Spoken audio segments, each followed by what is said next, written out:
2015 ခုနှစ်ဒီဇင်ဘာလတုန်းကအသက်22နှစ်အရွယ်အမေရိကန်နိုင်ငံသားခရီးသွားလူငယ်တစ်ယောက်ကထူးခြားတဲ့ခရီးစဉ်တစ်ခုကိုစတင်ခဲ့တယ်။အဲ့ဒါကတော့ပြည်ပလူတွေပေါ့နော်ဝင်ထွက်ရအခက်အခဲဆုံးနိုင်ငံဖြစ်တဲ့မြောက်ကိုရီးယားနိုင်ငံကို6ရက်ကြာတွားရောက်လည်ပတ်ရမယ့်ခရီးစဉ်ပဲဖြစ်ပါတယ်။အဲ့ဒီအချိန်မှာပဲသူဟာအိမ်ကိုပြန်ရောက်ဖို့18လကြာအောင်စောင့်ခဲ့ရလိမ့်မယ်လို့ဘယ်သူမှထင်မထားခဲ့ကြပါဘူး။သူဟာသူ့ရဲ့အမိမြေနိုင်ငံဖြစ်တဲ့အမေရိကန်ကိုပြန်ရောက်လာတဲ့အချိန်မှာတော့စကားလည်းမပြောနိုင်တော့ဘူးနားလည်းမကြားတော့ဘူးမျက်စိလည်းမမြင်တော့ပါဘူးပို့ပြီးတော့စိတ်မကောင်းစရာအကောင်းဆုံးကသူဟာအမေရိကကိုပြန်ရောက်ပြီး6ရက်အကြာမှာပဲကွယ်လွန်သွားခဲ့တာပါဒီမြောက်ကိုရီးယားရဲ့မြေအောက်အကျဉ်းထောင်ထဲမှာသူ့အပေါ်အမှန်တကယ်ဘာတွေဖြစ်ပျက်ခဲ့တယ်လဲဆိုတာကတော့ယနေ့အချိန်ထိခေတ်သစ်သမားရဲ့ထူးခြားဆန်းကျင်မှုတစ်ခုအဖြစ်ကျန်ရှိနေသေးပါပဲဒီနေ့မူနာပြောပြမယ့်အမှုကတော့ Opto Wambia ရဲ့အမှုပဲဖြစ်ပါတယ်အားလုံးပဲမင်္ဂလာပါမူနာရဲ့ Record PTK Channel လေးကနေပြန်လဲကြိုဆိုလိုက်ပါတယ်เนาะမူနာကိုချစ်ပေးပြီးတော့အားပေးကြတဲ့တူးချင်းဒီတိုင်းကိုလည်းကျေးဇူးအများကြီးတင်ပါတယ်မူနာရဲ့ Channel လေးကို Subscribe လုပ်ရသေးဘူးဆိုလို့ရှိရင်လည်း Subscribe လုပ်လေးနှိပ်သွားပေးဖို့တောင်းဆိုချင်ပါတယ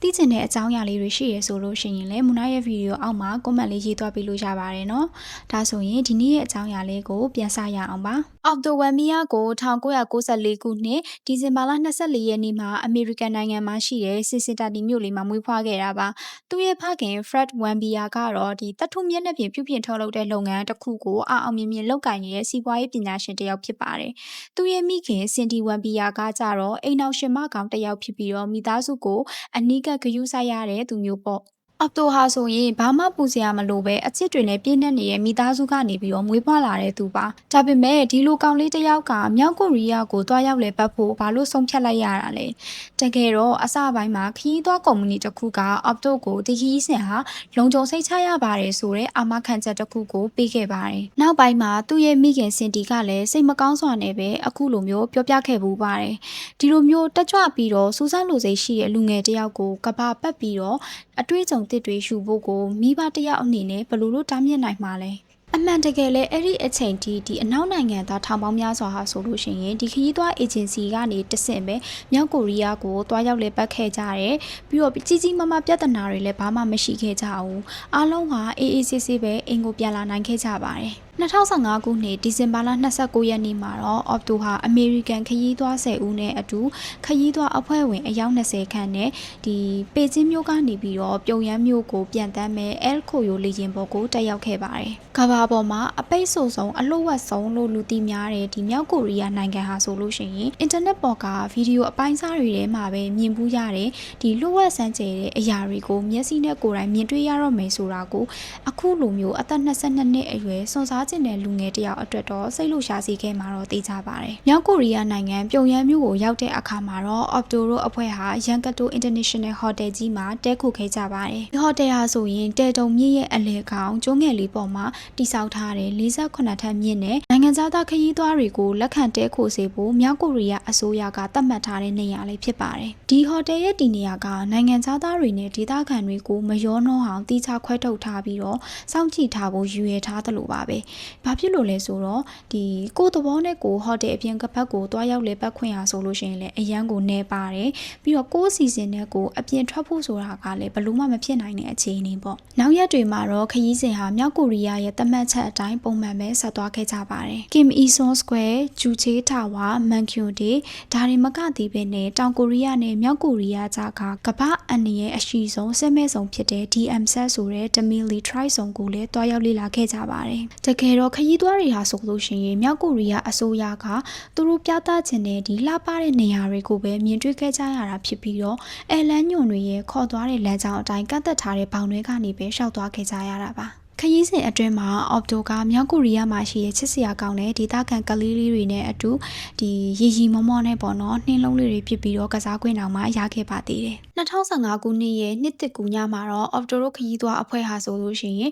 ပြုံယမ်းမြို့မှာရှိတဲ့အချက်အချာနေရာဖြစ်တဲ့ Kim Il-sung Square မှာစုဝေးခဲ့ကြပြီးတော့အားလုံးနဲ့အတူတူပေါ့နော်2016ခုနှစ်ရဲ့နှစ်သစ်အစကိုပျော်ပျော်ပါပါပဲကြိုဆိုခဲ့ကြပါတယ်မီရှူမီမန်တွေဂီတတန်တွေပြီးတော့လူတွေရဲ့ပျော်ရွှင်နေတဲ့အော်ဟစ်တန်တွေနဲ့အတူအဲဒီနှစ်သစ်ကူညဟာဆိုလို့ရှိရင်တာမန်ခီးသွားတွေအတိုင်းအေးအေးဆေးဆေးပဲကုံဆုံးသွားခဲ့တယ်လို့ထင်ခဲ့ရပါတယ်ပွဲလန်းသဘင်အခမ်းအနားကြီးပြီးသွားတဲ့နောက်မှာလည်းခီးသွားတွေကဟိုတယ်ကိုပြန်ရောက်တာတော့မှအရှိန်မတည်သေးပဲညနေတဲ့အထီကိုတောက်စားပြီးတော့ပျော်ပါနေခဲ့ကြတာပေါ့ ဒါပေမဲ့အဲ့ဒီနောက်ပိုင်းမှာတော့ဘာတွေဆက်ပြီးတော့ဖြစ်ပျက်ခဲ့တယ်လဲဆိုတာကတော့ယနေ့အချိန်ထိဘယ်သူမှရှင်းရှင်းလင်းလင်းမသိရသေးတဲ့ဗဟိတီတစ်ခုဖြစ်လာခဲ့ပါတယ်။မြောက်ကိုရီးယားအာဏာပိုင်တွေရဲ့ဆွဆွဲချက်အရ2016ခုနှစ်ဇန်နဝါရီလ1ရက်နေ့မနက်09:58မိနစ်မှာလူတစ်ယောက်ဟာသူတို့တဲခိုတဲ့ရက်ကတိုဟိုတယ်ရဲ့ဒုတိယထပ်မှာရှိတဲ့ဝန်ထမ်းတွေကလဲရင်ဘယ်သူမှဝင်ခွင့်မရှိတဲ့ကန့်သက်ဧရိယာတွေကိုလူတစ်ယောက်ကခိုးဝင်ခဲ့တယ်လို့ဆိုပါတယ်။အဲ့ဒီလူဟာနေရန်ပေါ်မှာချိတ်ဆွဲထားတဲ့ဝါရဖြန့်ချိရေးဆိုင်ပုတ်တစ်ခုကို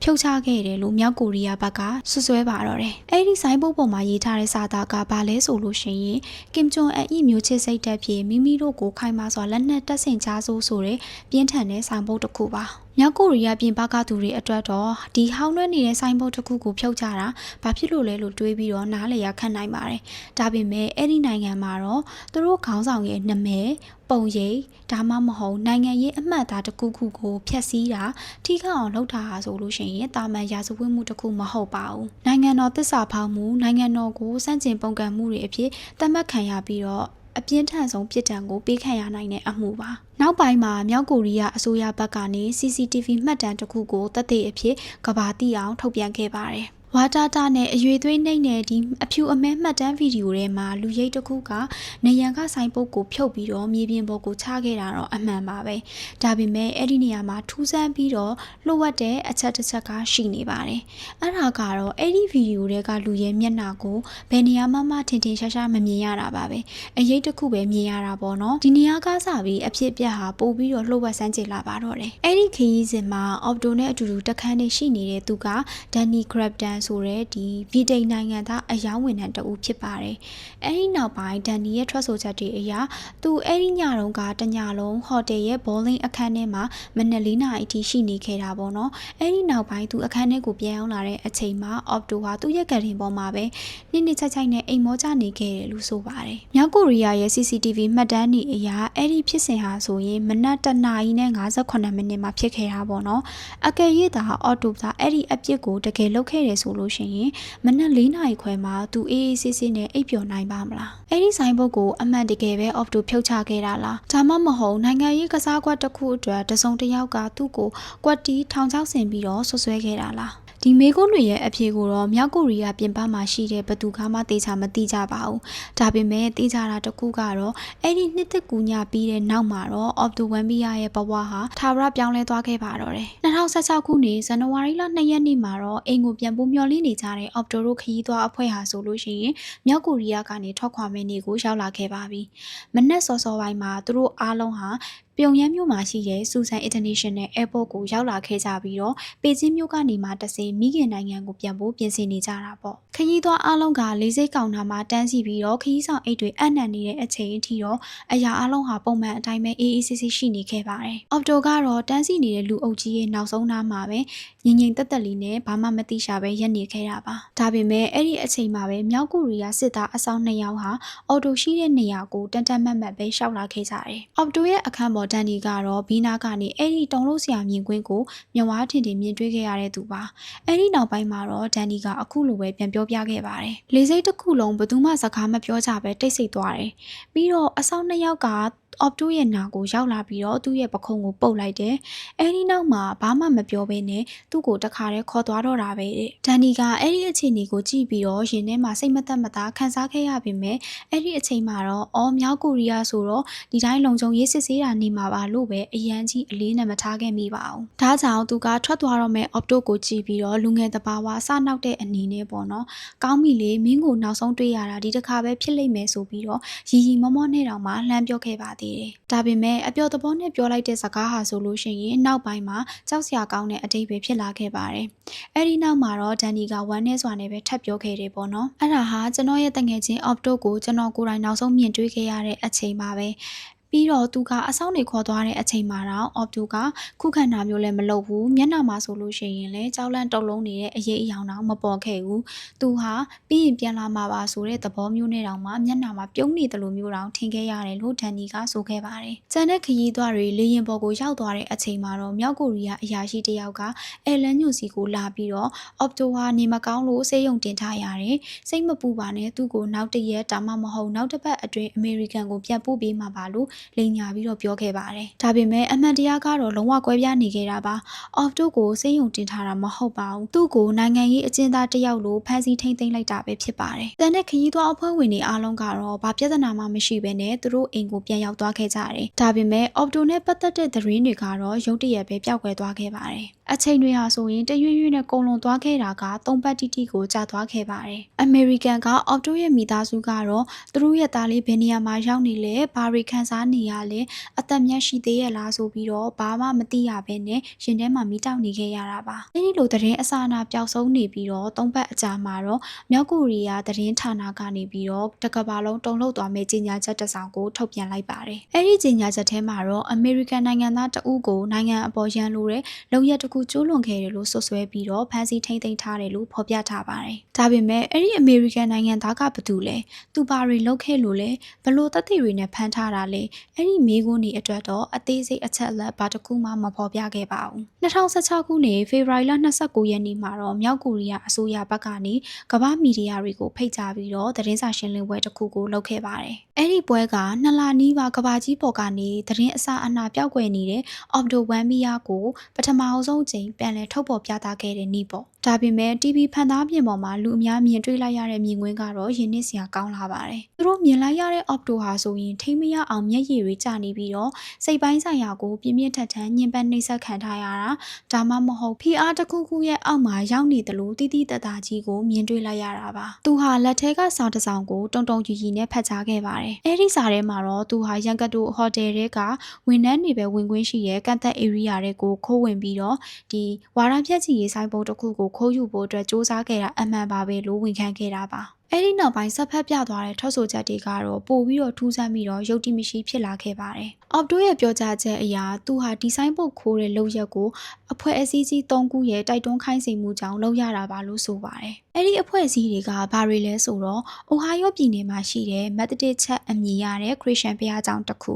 University of Virginia က Z Society လို့ခေါ်တဲ့လှုပ်ဝက်ကျောင်းသားအဖွဲ့အစည်းပြီးတော့ American အစိုးရတို့ပဲဖြစ်ပါတယ်တဲ့။မျက်ရည်တွေကြားတဲ့ကနေပဲ Opto ကရင်ခွဲမတက်အော်ဟစ်ပြီးတော့တောင်းပန်နေခဲ့ရှာပါတယ်။ကျွန်တော်ဘဝတစ်လျှောက်လုံးမှာအဆိုးရွားဆုံးဆုံးဖြတ်ချက်တစ်ခုကိုချခဲ့မိပါတယ်။ကျွန်တော်ဟာအမားနဲ့မကင်းတဲ့လူသားတစ်ယောက်ပါကျွန်တော်ကိုခွင့်လွှတ်ပေးကြပါကျွန်တော်မိသားစုစီကိုပြန်ခွင့်ပေးဖို့မေတ္တာရက်ခံပါတယ်ဆိုပြီးတော့ပြောပြခဲ့တယ်ပေါ့နော်။ဒါပေမဲ့သူထွက်ဆိုခဲ့တဲ့ထွက်ဆိုချက်တွေဟာ TV ဖန်သားပြင်ပေါ်မှာကြည့်နေတဲ့တစ်ကမ္ဘာလုံးဟာယုံကြည်ဖို့လုံးဝခက်ခဲနေခဲ့ပါတယ်။တာမန်တက္ကသိုလ်ကျောင်းသားလေးတစ်ယောက်ကမြောက်ကိုရီးယားကိုထိခိုက်အောင်လုပ်ဖို့ကြံစည်ရဲဆိုကြတဲ့ကတန်တရားဖြစ်စရာကောင်းနေတာပေါ့နော်ပို့ပြီးတော့ရည်စရာကောင်းနေတာကခရစ်ယာန်ဘုရားကျောင်းတစ်ခုကျောင်းသားလှုပ်ဝက်အဖွဲ့အစည်းပြီးတော့ American အစိုးရတို့ပူးပေါင်းပြီးတော့ဒီကျောင်းသားလေးကိုစိုင်းပုတ်ခိုးခိုင်းနေဆိုကြတဲ့ကဘလို့မှမဖြစ်နိုင်တဲ့ကလေးကလားဆွဆွဲချက်ဖြစ်နေတာပါပဲနောက်ပိုင်းမှာ American ဘက်ကထွက်လာတဲ့အချက်အလက်တွေကလည်းဒီဆွဆွဲချက်တွေဟာလောက်ကျန်ဖန်တီးထားတယ်ဆိုတာကိုသက်သေပြနေပါတယ်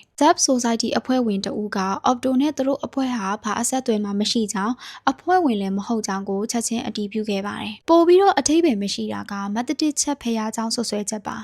Opto က Methodist Christian ဘာသာဝင်တဦးတောင်မဟုတ်ပါဘူးသူကဂျူးမိသားစုကနေပြီးတော့ပေါက်ဖွားကြည့်ပြင်းလာတဲ့ဂျူးလူမျိုးတဦးဖြစ်နေလို့ပါပဲဂျူးလူမျိုးကျောင်းသားလေးတယောက်ကခရစ်ယာန်ဘုရားကျောင်းနဲ့လှုပ်ဝက်ကျောင်းသားအဖွဲ့အစည်းတစ်ခုအတွက်ဒီဟောင်းနှွမ်းနေတဲ့ဆိုင်းပုတ်ပြားလေးကိုခိုးဖို့ကမ္ဘာအနှံ့အများဆုံးနိုင်ငံတွေကိုဘာလို့တွားရမှာလဲပြီးတော့ဒီဆိုင်းပုတ်ပြားလေးတစ်ခုကအမေရိကန်အစိုးရရဲ့အကျိုးအမြတ်နဲ့ဘာဆိုင်လို့လဲအဖြေတွေကတော့လုံးဝကိုမစီမဆိုင်အတင်းအဓမ္မဇက်တိုက်ထားသလိုဖြစ်နေခဲ့ပါတယ်။ဒါကြောင့်လူတို့ရဲ့အမြင်မှာတော့ Opto ရဲ့ထွက်ဆိုချက်ဟာသူ့လူပြောလာတဲ့ဝန်ခံချက်တွေမဟုတ်ပဲမြောက်ကိုရီးယားရဲ့ဒီကလကာနောက်ွယ်မှာညှဉ်းပန်းနှိပ်စက်မှုတွေချိန်ချောက်မှုတွေကြောင့်ဖိအားပေးခံရတဲ့ဝန်ခံချက်တစ်ခုဆိုတာကထင်ရှားနေပါတယ်။ဒါပေမဲ့မြောက်ကိုရီးယားအာဏာပိုင်တွေကတော့ဒါတွေကိုဂရုမစိုက်ပါဘူး။ဒီဆွဆွဲချက်တွေကိုအခြေခံပြီးတော့ Opto ကိုနိုင်ငံတော်ပုံကံမှုနဲ့တရားစွဲဆိုဖို့ဆက်လက်ဆောင်ရွက်ခဲ့ပါတယ်။သတင်းစာရှင်းလင်းပွဲကျင်းပပြီးတော့နှစ်ပတ်ကျော်ကြာမှာတော့ Opto One Mia ကိုမြောက်ကိုရီးယားတရားရုံးတစ်ခုမှာရုံးတင်စစ်ဆေးခဲ့ပါတယ်။တရားရုံးထဲမှာတော့မြောက်ကိုရီးယားဘက်ကနေ Opto ရဲ့ဝန်ခံချက်ဗီဒီယိုပြီးတော့ Watata CCTV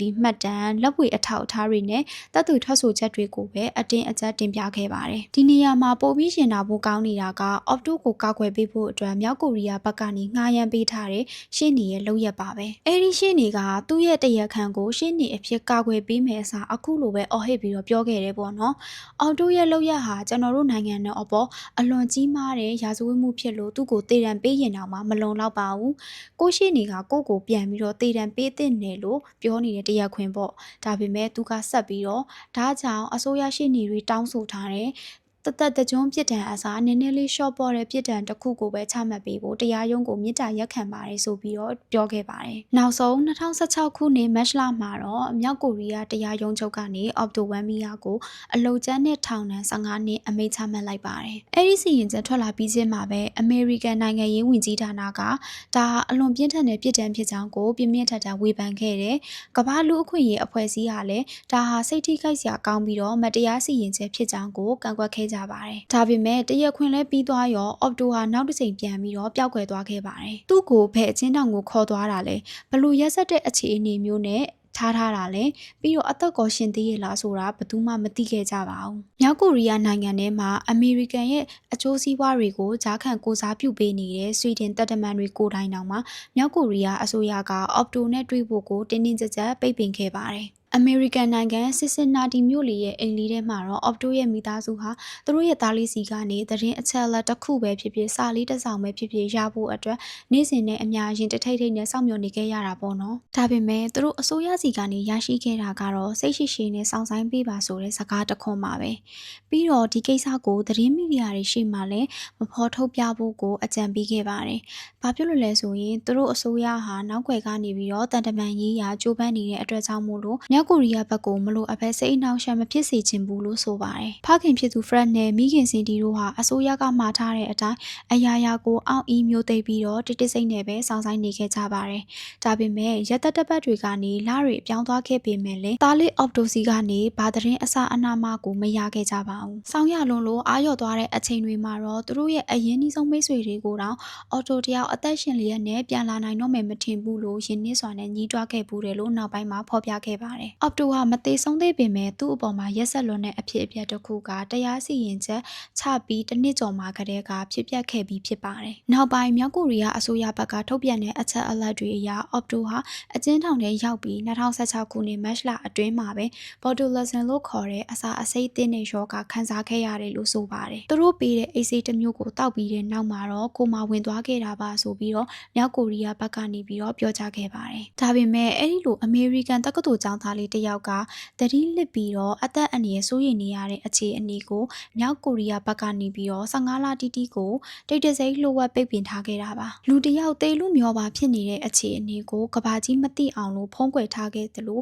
သူ့ကိုနီးနီးညံ့ညံ့စောင့်မျှော်နေတဲ့မိဘတွေကိုလည်းလုံးဝအတိမပေးခဲ့ပါဘူး။အဲ့ဒီအချိန်အတွင်းမှာပဲဝမ်ဘီယာမိသားစုခမသားလေးတစ်နေ့ပြန်လာနူးနူးနဲ့စောင့်မျှော်နေခဲ့ရှာပါတယ်။2018ခုနှစ်ဇန်နဝါရီလရောက်တဲ့အချိန်မှာတော့အမေရိကန်မှာဒေါ်နယ်ထရန့်ရဲ့အစိုးရတစ်ခါတက်လာခဲ့ပါတယ်။အဲ့ဒီအချိန်မှာတော့အော်တိုရဲ့မိဘတွေကငါတို့တိတ်တဆိတ်နဲ့စောင့်ဆိုင်နေတဲ့နီလန်းကမထူးတော့ဘူးငါတို့သားလေးအတွက်ငါတို့တိုက်ပွဲဝင်ရမယ်ဆိုပြီးတော့ဆုံးဖြတ်ခဲ့ကြပါတယ်။သူတို့ဟာသတင်းမီဒီယာတွေနဲ့တွေ့ဆုံခဲ့ကြသလိုဝါရှင်တန် DC အထိကိုယ်တိုင်တွားရောက်ပြီးတော့ကိုနိုင်ငံရေးဝန်ကြီးဌာနမြောက်ကိုရီးယားဆိုင်ရာအထူးတန်တမန်ဖြစ်တဲ့ဂျိုးဆက်ယွန်းနဲ့ပါတွေ့ဆုံပြီးတော့အကူအညီတောင်းခဲ့ပါတယ်။လာပေါင်းများစွာတန်တမန်ရေးရာတင်းမာမှုတွေဖြစ်ပြီးတဲ့နောက်မှာတော့2018ခုနှစ်ဇွန်လမှာတော့မမျှော်လင့်ထားတဲ့အလှည့်အပြောင်းတစ်ခုဖြစ်လာခဲ့ပါတယ်။မြောက်ကိုရီးယားဘက်ကနေရုတ်တရက်ပဲအမေရိကန်ကိုဆက်သွယ်လာခဲ့တာပါ။နယူးယောက်မြို့မှာကျင်းပတဲ့အမေရိကန်အရာရှိတွေနဲ့တွေ့ဆုံမှုအတွင်းမြောက်ကိုရီးယားကိုယ်စားလှယ်တွေကဒီအော်တိုဝမ်မီယာဟာတစ်နှစ်ကျော်ကြာအောင်ကိုထောင်ထဲမှာတတိလစ်ပြီးတော့ခိုမာဝင်နေခဲ့တယ်ဆိုတာကိုပထမအဆုံးချိန်ထုတ်ဖော်ပြောကြားခဲ့တယ်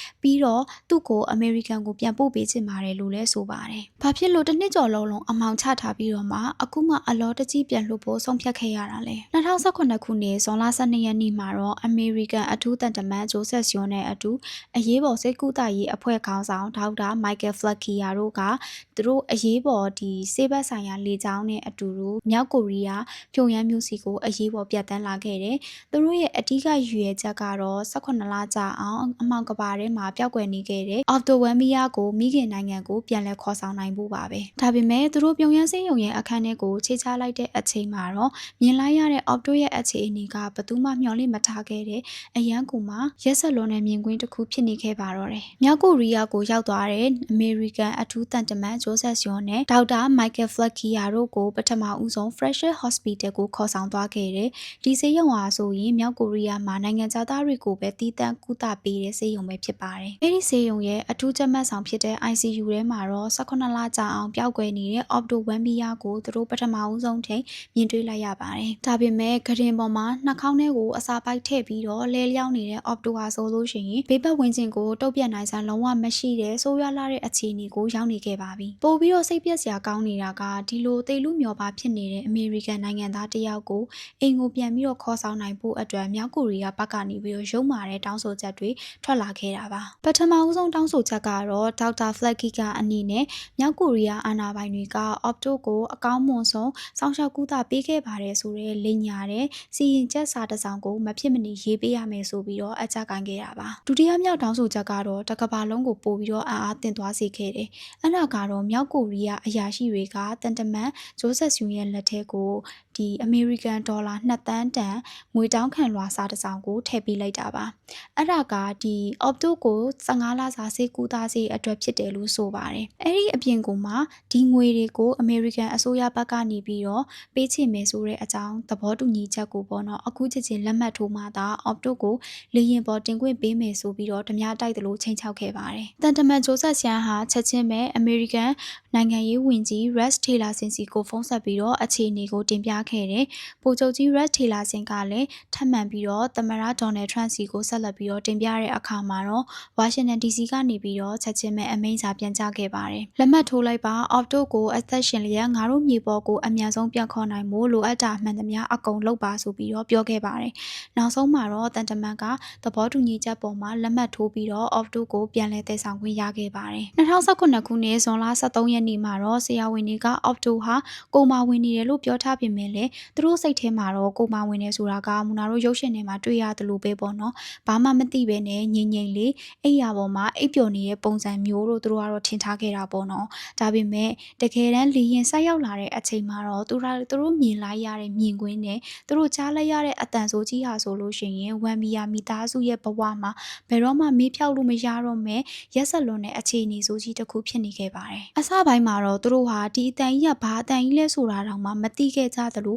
သူတို့သားလေးရဲ့အတန်ဖြစ်နေလိမ့်မယ်လို့တောင်မှမထင်ခဲ့ကြပါဘူး။လင်းရင်အတွင်းထဲကိုဝင်လိုက်တဲ့အခါမှာတော့ရက်ဆက်လွန်တဲ့အခြေအနေတစ်ခုကိုတွေ့လိုက်ရတာပါပဲ။သပင်တွေကိုလည်းတကောင်းလုံးပြောင်အောင်ရိတ်ထားတယ်ပြီးတော့နှာခေါင်းကနေလည်းအစာပိုက်တက်ထားတဲ့အခြေအနေထိမ့်မရသိမ့်မရအောင်တုံခါနေတဲ့ခန္ဓာကိုယ်နောက်ပြီးတော့ပတ်ဝန်းကျင်ကိုလည်းဘာအတိတ်ပဲမှမရှိဘဲနဲ့စိုက်ကြည့်နေတဲ့မျက်လုံးတွေပေါ့နော်။အဲ့ဒီအချိန်ကြာမှသာသူတို့ရဲ့သားလေး Opto ဟာဆိုရင်မျက်လုံးလည်းမမြင်နိုင်တော့ဘူးဘာမှလည်းမကြားနိုင်တော့ဘူးစကားလည်းမပြောနိုင်တော့တဲ့အခြေအနေရောက်နေတယ်ဆိုတာကိုနားလည်သွားကြပါတယ်။လေရင်ခွင်းကနေ Opto ကို University of Cincinnati Medical Center ကိုချက်ချင်းပဲပို့ဆောင်ခဲ့ပြီးတော့ American အာယုံကျော်အထူးကုဆရာဝန်ကြီးတွေကိုယ်တိုင်ကအသေးစိတ်စစ်ဆေးမှုတွေကိုလုပ်ခဲ့ကြပါတယ်။စစ်ဆေးချက်ရလဒ်တွေထွက်လာတဲ့အခါမှာတော့တကယ်ကိုစိတ်ထိခိုက်စရာအဖြေတွေပဲထွက်လာခဲ့ပါတယ်။ Opto ရဲ့အုံနောက်ဟာဆိုလို့ရှိရင်အလွန်ကိုပြင်းထန်တဲ့ထိခိုက်ပျက်စီးမှုတွေကိုခံထားခဲ့ရတာပါ။အဲဒီလိုထိခိုက်ပျက်စီးမှုဟာဆိုရင်အုံနောက်ထဲကိုသွေးနဲ့အောက်ဆီဂျင်လုံလောက်စွာမရတော့တဲ့အခြေအနေမျိုးမှာပဲဖြစ်တတ်တဲ့အမျိုးအစားပါ။ဆရာဝန်တွေရဲ့သုံးသပ်ချက်အရ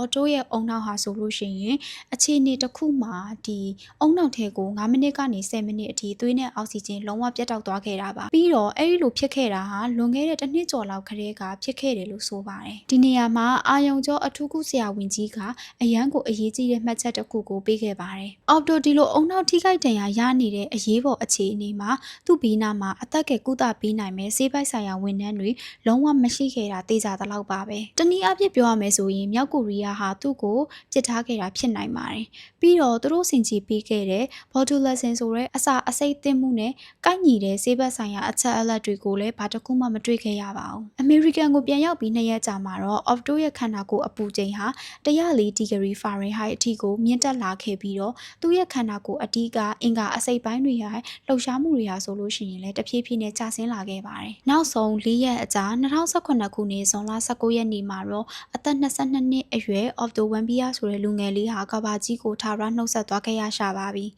။ဆရာဝန်တွေနဲ့တေချာတိုင်ပင်ပြီးတော့မိဘတွေကသူတို့သားလေး ခံစားနေရတဲ့ဒီဝေဒနာတွေကိုငြိမ်းသွားအောင်ဆိုပြီးတော့အစာပိုက်ကိုဖယ်ရှားပစ်ဖို့အတွက်မျက်ရည်တွေနဲ့အတူသဘောတူဆုံးဖြတ်ခဲ့ကြပါတယ်။အော်တိုဝမ်မီယာရဲ့အမှုဟာယနေ့အချိန်ထိမဖြေရှင်းနိုင်သေးတဲ့မေးခွန်းတွေကိုခြံထားခဲ့ဆဲဖြစ်ပါတယ်။အော်တိုရဲ့မိခင်စင်ဒီကတော့တာဖြစ်သူရဲ့နောက်ဆုံးထွက်သက်အထိဘေးနားကနေပဲမခွာတမ်းပြုစုဆောင်ရှောက်ပေးခဲ့ရှာပါတယ်။2019ခုနှစ်ဇူလိုင်လအော်တိုကွယ်လွန်ပြီးတော့တလအကြာမှာပဲအမေရိကန်အစိုးရဘက်ကနေပြီးတော့နိုင်ငံသားတိုင်းမြောက်ကိုရီးယားကိုခရီးသွားလာခွင့်လုံးဝမပြုရဆိုပြီးတော့တရားဝင်ပိတ်ပင်လိုက်ကြောင်းကိုကြေညာလိုက်ပါတယ်။တစ်ချိန်တည်းမှာပဲအော်တိုကိုမြောက်ကိုရီးယားကိုခေါ်ဆောင်သွားခဲ့တဲ့ရန်ဖိုင်ယိုနီယာထိုးစ်ကုမ္ပဏီကနေပြီးတော့နောက်ဘယ်တော့မှအမေရိကန်နိုင်ငံသားတွေကိုလက်မခံတော့ပါဘူးဆိုတာကိုကဘာတိအောင်ကြေညာလိုက်ပါတယ်။မိဘတွေကတာဖြစ်သူရဲ့ရုပ်အလောင်းကိုခွဲစိတ်စစ်ဆေးမှုမလုပ်ဖို့ကိုဆုံးဖြတ်ခဲ့ကြတယ်။ဘာဖြစ်လို့လဲဆိုတော့သူတို့ရဲ့သားလေးရဲ့ခန္ဓာကိုယ်ဟာမြောက်ကိုရီးယားရဲ့မြေပေါ်မှာရက်စက်မှုတွေနာကျင်မှုတွေကိုပြင်းပြင်းထန်ထန်ခံစားခဲ့ရပြီးမို့နောက်ထပ်ဒုက္ခတွေမပေးချင်တော့လို့ပါပဲ။ဒါပေမဲ့လည်းဟမ်မင်တန်ကောင်တီကိုရိုနာရုံးကနေပြင်ပခန္ဓာစစ်ဆေးမှုလုပ်တာကိုတော့ခွင့်ပြုပေးခဲ့ပါတယ်။အဲဒီစစ်ဆေးမှုရလက်အရာအော်တိုရဲ့ခန္ဓာကိုယ်ဟာညှဉ်းပန်းနှိပ်စက်မှုခံထားရတဲ့ဒဏ်ရာအထောက်အထားတွေမတွေ့ခဲ့ရဘူးလို့ဖော်ပြခဲ့ပါတယ်။တနည်းကြော်ကြအောင်အိပ်ရတဲ့လဲနေတဲ့လူနာတယောက်နဲ့မတူပဲ